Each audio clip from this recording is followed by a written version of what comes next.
Pernah nggak sih Anda ngerasa kok nilai uang di dompet makin lama makin sedikit aja ya? Nah, kali ini kita akan coba bedah sebuah perspektif yang unik banget soal inflasi, yang dasarnya dari ceramah oleh Sheikh Imran Hussein. Beliau pakai Al-Quran untuk menjelaskan fenomena ini. Yuk kita mulai. Kita semua pasti ngerasain kan, harga-harga naik terus, dan rasanya uang yang kita pegang itu nggak sekuat dulu lagi. Pertanyaan ini nih yang jadi inti pembahasan kita. Menurut Syekh Imran Hussein, jawabannya itu bukan sekedar soal ekonomi biasa, tapi ada sesuatu yang lebih fundamental, yaitu soal hakikat uang itu sendiri. Oke, jadi untuk ngerti argumennya, kita harus mulai dari akar masalahnya. Kenapa harga-harga naik? Tapi menurut beliau, ini bukan cuma soal supply dan permintaan biasa loh, ada yang lebih dalam dari itu. Menurut Syekh Imran Hussein, inflasi yang kita alami sekarang ini bukan fluktuasi pasar yang sehat. Beliau mendefinisikannya sebagai kondisi di mana harga itu cuma bergerak ke satu arah, ya, ke atas.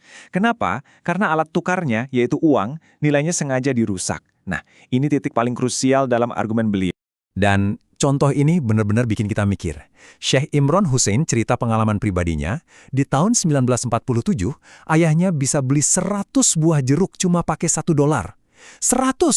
Coba bandingkan sama sekarang. Dengan $1, kita mungkin nggak bisa dapat satu jeruk pun. Ini bukti nyata banget gimana nilai uang itu anjlok seiring waktu. Oke, kalau masalahnya ada di uangnya sendiri, lalu seperti apa sih uang yang seharusnya itu? Nah, argumen utama beliau terletak pada fungsi sejati uang menurut tafsirannya terhadap Al-Quran. Ini dia intinya. Menurut beliau, dari semua fungsi uang, yang paling penting adalah kemampuannya untuk menyimpan nilai. Simpelnya, kalau uang Anda hari ini nggak bisa beli barang yang sama 10 tahun lagi, berarti uang itu udah gagal menjalankan fungsi utamanya. Untuk membuktikan poin ini, beliau merujuk ke kisah yang luar biasa di surah Al-Kahfi, yaitu Ashabul Kahfi.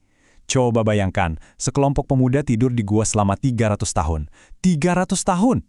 Pas bangun, mereka lapar, dan mereka ngutus salah satu temannya buat beli makanan pakai uang yang mereka punya dari 300 tahun lalu. Dan yang bikin takjub, uang itu masih laku, masih ada nilainya. Itulah contoh paling ekstrim dari konsep penyimpan nilai. Nah, dari kisah itu dan ayat-ayat lainnya, beliau menyimpulkan beberapa kualitas uang yang sejati. Pertama, harus bisa simpan nilai. Kedua, punya berat fisik. Ketiga, harus tahan lama. Dan yang paling penting, punya nilai intrinsik. Nilai yang ada di dalam bendanya itu sendiri, bukan karena dicetak aja. Contohnya ya emas dan perak. Coba deh kita renungkan, uang kertas kita memenuhi kriteria ini nggak ya? Dari sini, kita masuk ke kritik beliau yang paling tajam terhadap sistem keuangan modern, yang beliau sebut sebagai sebuah korupsi moneter yang masif.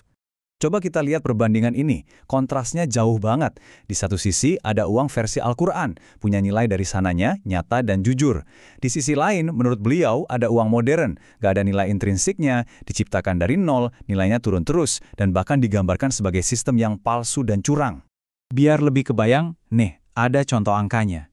Beliau menyebutkan di tahun 1964, $1 itu nilainya cuma 1,75 rupiah Pakistan. Cuma segitu, bandingkan dengan hari ini, nilainya bisa ratusan kali lipat. Ini menunjukkan betapa drastisnya nilai mata uang kertas itu merosot. Dan ini adalah klaim yang sangat kuat dari beliau. Beliau berpendapat bahwa sistem moneter yang sekarang ini bukan terjadi begitu saja, tapi sengaja dirancang untuk menyedot kekayaan dari seluruh dunia dan menjerat negara-negara dalam utang. Oke, kalau sistemnya dikritik habis-habisan, terus solusinya apa dong? Nah, sang pembicara nggak cuma mengkritik, beliau juga menawarkan jalan keluar bagi negara-negara untuk lepas dari apa yang disebutnya sebagai perbudakan moneter. Rencana yang beliau usulkan ini terus terang cukup radikal ya, dan ada 4 langkah berani. Pertama, berhenti bayar bunga utang, titik.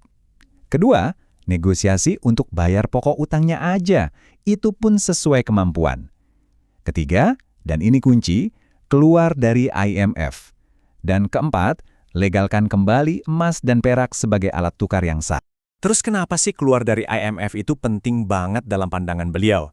Ya karena menurutnya, aturan main IMF itu secara eksplisit melarang negara anggotanya untuk mengaitkan mata uang mereka dengan emas. Dalam pandangannya, ini adalah mekanisme kontrol. Jadi kalau mau kembali ke standar emas, ya harus keluar dulu dari sistem itu. Oke, itu kan tadi rencana buat negara. Skalanya besar. Terus, gimana dengan kita-kita sebagai individu? Apa yang bisa kita lakukan di tengah sistem ini? Nah, beliau juga ngasih beberapa saran praktis. Nasihatnya ini lebih ke arah defensif ya, buat melindungi kekayaan kita. Beliau menyarankan untuk nggak terlalu percaya sama uang kertas. Sebaliknya, alihkan kekayaan ke aset-aset real yang punya nilai intrinsik, emas, perak, tanah, atau bahkan hewan ternak.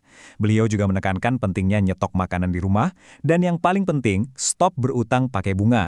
Pada akhirnya, semua argumen dari Syekh Imran Hussein ini membawa kita ke satu pertanyaan yang sangat mendasar. Kalau uang kertas yang kita pakai tiap hari ini, dari perspektif beliau hanyalah ilusi yang nilainya terus turun, lantas apa sih yang sebenarnya memberi uang nilai sejatinya? Apakah cuma kepercayaan kita semua, peraturan pemerintah, atau jangan-jangan ada sesuatu yang lebih nyata dan abadi?